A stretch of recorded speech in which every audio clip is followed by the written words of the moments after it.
రాష్ట్ర విభజన తర్వాత చంద్రబాబు మొదటిసారి అధికారం చేపట్టినప్పుడు హుద్హుద్ తుఫాను విశాఖలో విలయం సృష్టించింది. రెండవసారి పవర్లోకి రాగానే భారీ వర్షాలు వరదలతో రాష్ట్రం అతలాకుతలమవుతోంది.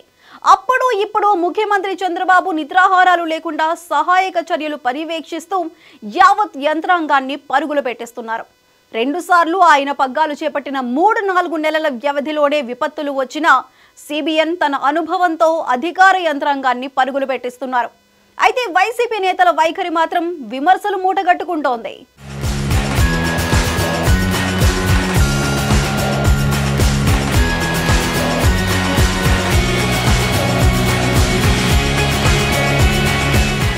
ప్రశాంత విశాఖ నగరం మీద హుదుద్ విరుచుకుపడి దాదాపు 10 ఏళ్లు.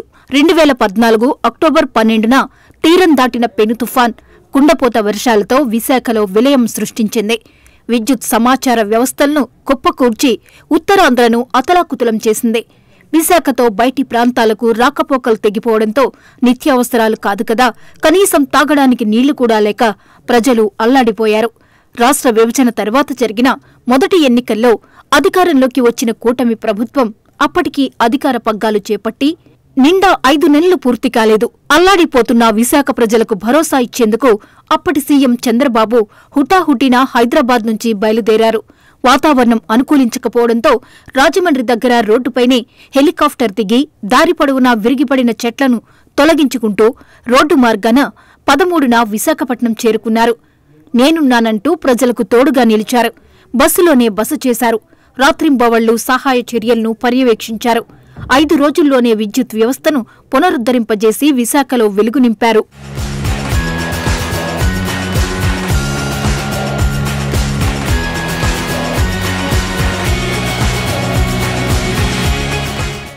కొంతమంది తప్పుడు ప్రచారాలు చేస్తున్నారు.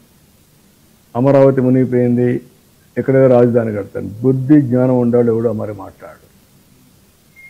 ఏదైనా ఉంటే సహాయం చేయండి మీ వల్ల. అయితే ఈ భ్రష్టు పట్టిన పార్టీ రాష్ట్రంలో ఉంటుంది, ఒక నేరస్తుల పార్టీ, నేరాల పార్టీ. వాళ్ళ పని ఇదే పని. ప్రజల్ని మభ్య పెట్టడం, మోసం చేయడం, ఫ్రాడ్ న్యూస్ ఇవ్వడం, ఆ ఫ్రాడ్ న్యూస్ దేశం అంతా పంపేయడం, ఏదో జరిగిపోయిందని కథలు చేయడం ఎన్ని ఉన్నాయి. ఈరోజు కొండవీటి ప్రాజెక్ట్ ఏదైతే ఉందో లిఫ్ట్ ఇరిగేషన్ పెట్టాం. ఎప్పుడైనా ఆ కొండవీటి వాగు వల్ల నీళ్లు ఎక్కువ వచ్చి కృష్ణా నదిలో కూడా నీళ్లు ఎక్కువ వచ్చినప్పుడు, రెండు కానీ ప్రవాహాలు అడ్డుపడినప్పుడు నీళ్లు నిలిచిపోతాయనే ఉద్దేశంతో ఆ లిఫ్ట్లు పెట్టాం. ఆ లిఫ్ట్లు పెట్టి మార్నింగ్ వస్తూ ఉంటే చూశాను. పక్కన నీళ్లు సముద్రం మారిగా ఉంది, కానీ కృష్ణా నదిలో ఈ పక్క మాత్రం ఎక్కడ నీళ్లు లేవు. That is our commitment. అదే ముందు చూపు. ఐఏఎస్ల నుంచి కింది స్థాయి సిబ్బంది వరకు అందరితో రోజుకు 18 గంటలు పని చేయించారు. అర్ధరాత్రిళ్లు కూడా తనిఖీలు చేశారు. చాలా రాష్ట్రాల ముఖ్యమంత్రులతో మాట్లాడి కూరగాయలు, నిత్యావసర సరుకులు, విద్యుత్ స్తంభాలు, సహాయ చర్యలకు సిబ్బందిని పంపాలని కోరారు. నెలకైనా వెలుగులు వస్తాయో లేదోనన్న అనుమానాల్ని చంద్రబాబు పటాపంచలు చేశారు. అప్పట్లో ఆయన పిలుపుతో వివిధ ప్రాంతాల నుంచి సహాయ బృందాలు నిత్యావసరాలతో తరలివచ్చి లక్షల మందికి ఉచితంగా అందజేశాయి. అప్పటి సిబిఎన్ సేవలను విశాఖవాసులు ఇప్పటికీ గుర్తు చేసుకుంటూనే ఉంటారు. ఇప్పుడు ఏపీలో కూటమి ప్రభుత్వం ఏర్పడిన 3 నెలలకే మళ్లీ ప్రకృతి విలయతాండవం చేసింది. భారీ వర్షాలు, వరదలతో రాష్ట్రం అతలాకుతలమైంది. భారీ వర్షాలకు ఎక్కడా ప్రాణనష్టం జరగకుండా ఉండాలని చంద్రబాబు విశ్వ ప్రయత్నాలు చేస్తున్నారు. నిద్రాహారాలు లేకుండా రాత్రింబవళ్లు వరద ప్రభావిత ప్రాంతాల్లోనే పర్యటిస్తూ వస్తున్నారు. విజయవాడలోని పలు ప్రాంతాల్లో సహాయ సిబ్బందితో కలిసి బోట్లలో, జేసీబీల్లో తిరుగుతూ యంత్రాంగాన్ని పరుగులు పెట్టిస్తున్నారు. 2 గంటలు మాత్రమే నిద్రపోతూ యథావిధిగా రంగంలోకి దిగి వరద సహాయక చర్యలు దగ్గరుండి మరీ చూసుకుంటున్నారు.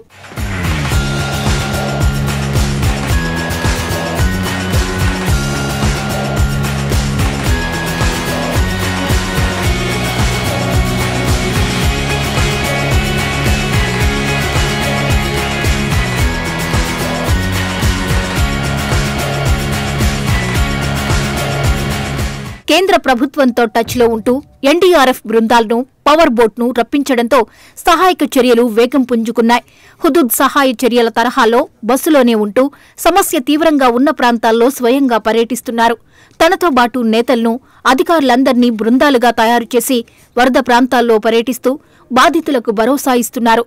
యావత్ సహాయక చర్యల్ని కమాండ్ కంట్రోల్ సెంటర్ నుంచి నారా లోకేష్ పర్యవేక్షిస్తున్నారు. ఇంత విపత్తు సమయంలో కూడా ఉద్యోగులకు సకాలంలో జీతం అందించడంతో వారు కూడా చిత్తశుద్దితో విధులు నిర్వహిస్తున్నారు.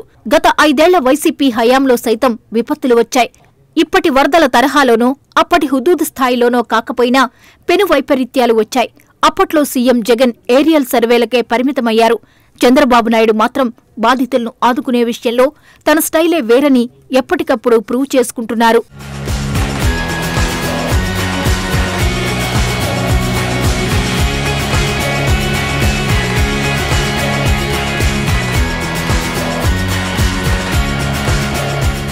మన కుటుంబ సభ్యుడు ఒకడు చనిపోతే ఏ విధంగా ఫీల్ అవుతామో ఆ విధంగా అధికార యంత్రాంగం ఫీల్ కావాల్సిన అవసరం ఉంది. అధికార యంత్రాంగమే కాదు, సమాజం కూడా. సమాజంలో హితం అనేది మరి మనం చనిపోతే ఎవడు తీస్తాడు రేపు? ఆ ఆలోచన ప్రతి ఒక్కరికి రావాల్సిన అవసరం ఉంది. అందుకే చెప్తున్నా, చాలా గట్టిగా చెప్తున్నా. 1-2 కాదు, నేను చాలా చూశాను ఇవన్నీ. అవి చూసిన తర్వాత నాకు చాలా బాధ కలిగింది. ఆ బాధే ఇక్కడ రిఫ్లెక్ట్ చేస్తున్నా. చాలా స్టబర్న్గా ఉంటానని. వైసీపీ నేతలు వారి సోషల్ మీడియా మాత్రం 2014 నుంచి చీప్ పాలిటిక్స్ వదిలిపెట్టడం లేదన్న విమర్శలు వెల్లువెత్తుతున్నాయి. హుదూద్ సమయంలో చంద్రబాబు కార్యదక్షతను మెచ్చుకోవడం కాదు కదా, అసలు ఆ తుఫాన్ రాకకు కూటమి నేతలతో పాటు విశాఖవాసులే కారణమని సోషల్ మీడియాలో రచ్చరచ్చ చేశారు. అప్పట్లో విశాఖ ఎంపీగా పోటీ చేసిన వైఎస్ విజయమ్మను ఓడించిన కారణంగా ప్రకృతి కన్నెర్ర చేసి హుదూద్ రూపంలో విశాఖపై విరుచుకుపడిందని వైసీపీ వారు చేసిన ప్రచారం అప్పట్లో తీవ్ర వివాదాస్పదమైంది. ఈసారి కూడా 5 ఏళ్లు అధికారంలో ఉన్న వైసీపీ నేతలెవరూ వరద సహాయక చర్యల్లో కనిపించడం లేదు. పైపెచ్చు చంద్రబాబు మీద తమ స్టైల్లో విమర్శలు గుప్పిస్తున్నారు. ఫస్ట్ టైం ఎమ్మెల్యేగా గెలిచి తన నోటి దూకుడుతో జగన్ను ఆకట్టుకుని మంత్రిగా కూడా పనిచేసిన శ్రీకాకుళం జిల్లా పలాస మాజీ ఎమ్మెల్యే సీదిరి అప్పలరాజు ఇప్పుడు చంద్రబాబు మీద మండిపడుతున్నారు. అర్ధరాత్రి బుడమేరు గేట్లు తెరిపించడం వల్లనే విజయవాడ మునిగిందని, తన నివాసం వరదల్లో మునిగిపోతుంది కాబట్టే చంద్రబాబు ఇంటికెళ్లకుండా బయట తిరుగుతున్నారని అసంబద్ధ ఆరోపణలు మొదలుపెట్టారు. కనీసం ప్రజలను అప్రమత్తం చేయకుండానే మొన్న నైట్ అర్ధరాత్రి బుడమేరు వాగుకు సంబంధించినటువంటి గేట్లు తెరవడం వల్ల ఈరోజు విజయవాడ పూర్తిగా మునిగిపోయింది. ఎవరు దీనికి రెస్పాన్సిబిలిటీ?